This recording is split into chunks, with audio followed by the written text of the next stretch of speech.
สบายดีทุกคน สวัสดีครับพ่อใหญ่สำลิดรักดาต่างวัยสาวลาวรักต่างวัยค่ะมื้อนี้ก็ยังคือปุยลุยแต่เช้าเนี่ย ปุยลุยแต่เช้ากำลังสิไปหางาน หางาน หางานเสริม ไปหางานใส่ หางานเสริมอยู่ปู๊ สิไปเฮ็ดงาน ไปขีดยางพี่น้อง เดี๋ยวใส่ขอเบิ่งนี่เนี่ย เป็นหยัง ขอเบิ่งนี่เนี่ยเห็นปะ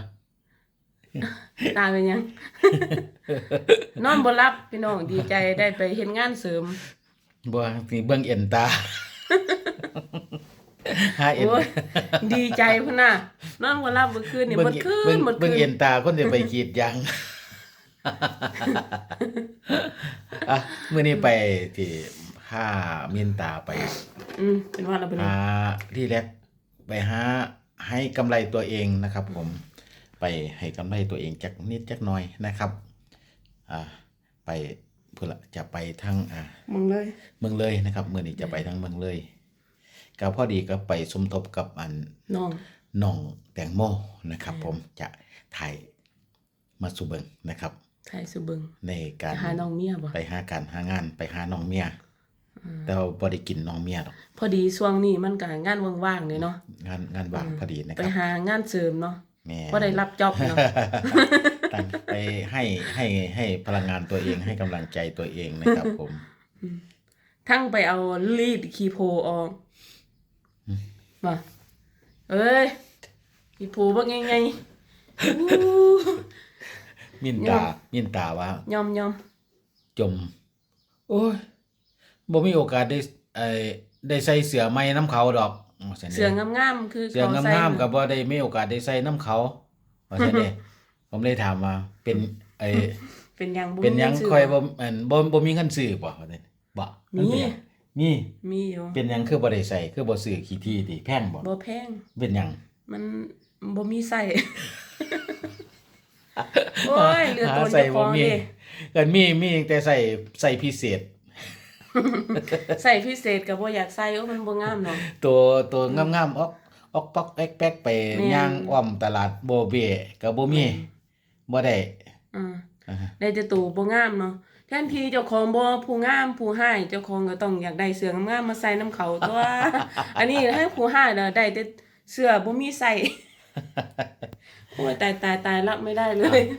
เด็กวานบ่มีเงินซื้อบัตรได้แทนบ่มีใส่ บ่มีใส่ บ่แม่นบ่มีเงิน แต่ว่ามันบ่มีใส่ แม่นมันบ่มีฟิใส่ อ่ะ มันเป็นฟิใส่น้อยฟิใส่ใหญ่ๆอ้วนๆอวบๆคือเฮา มื้อ บ่ นี้เต มี รียมตัวตั้งแต่เช้านะครับ เกือบฮอด 6 โมงละ ตื่นตั้งแต่ตี4กว่า ตี นะ สี่ ครับ กว่าแม่น กินกาแฟฮดน้ำพักน้ำยายังไว้นะครับผม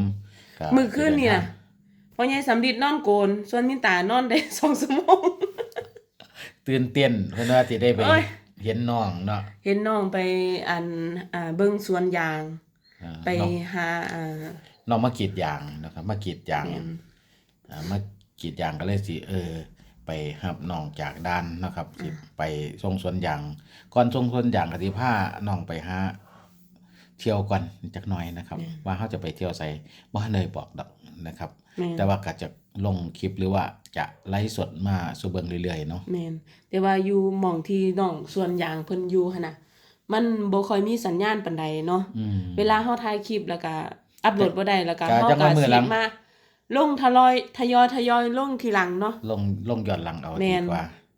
เพราะว่า ลงย้อนหลัง อยู่หันบ่มีไฟฟ้าใช้นะค แม่ รับ น ก็สิไปเบิ่งบรรยากาศเบิ่งการใช้ชีวิต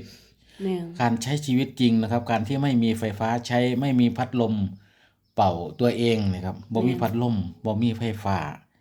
เฮ็ดจังใดเฮาค่อยสิเอาตัวรอดเฮ็ดจังใดเฮาค่อยสิอยู่รอดได้เฮ็ดจังใดค่อยสิอยู่คือเพิ่นได้ว่าซั่นนะ เจ้าต้องหัดอยู่ ฮัดโอ้ยเว้าเพิ่นว่าเคยอยู่เคยเด้ เคยอยู่ เคย แต่ว่า แต่ โด ว่า นแล้ว แต่ว่ายุคนี้กับที่มันผ่านมาเนี่ยที่เฮาปรับสภาพร่างกายมันยามแล้วกับการอยู่สบาย แม่น อยู่สบายบ้าน คันกับย้อนยุคกับขึ้นไป ถามว่าจะได้บ่แต่ว่ามันก็ต้องปรับ มัน ตัว ก็ต้อง เย ปรั อะ บตัว แม่นค่อยๆปรับตัวไป เลิกก็คือเฮาต้องเซาในสิ่งที่ทันสมัยนะครับ แม่น ว่างในจริงที่ทันสมัย เราต้องไปใช้แรงงานตรงนั้นคือใช้แรงงานนะครับผม อืม มีอย่างเนี่ย นี่ ลองดู นี่กระเป๋าเตรียมไปเรียบ เตรีย ร้ ม อย ไปพร้อมเรียบร้อยไป พวก ขีดยาง คุ อี ณ หลี กำลังกับอุปกรณ์ ไปขีดยางอีหลีคือบ่ มีฮอดศาสตร์ มีฮอดศาสตร์นี่เสื้อนุ่งไปขีดยาง อันนี้เสีย เดี๋ยว ไป มื้ออื่ ขี น ดยาง มื้ออื่นสิถ่ายมาสู่พี่น้องเบิ่งเนาะ ที่ขีดได้จักต้นเอ้าข่อยสิถ้านับ นับโลด บ่ต้องเบิ่งเอ็นตาดอกพี่น้องเคยเห็นมาแล้ว อ่ะ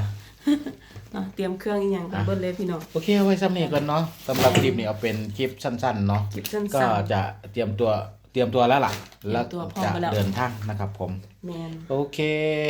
ไปเที่ยวน้ำกันครับพี่น้อง สบายดี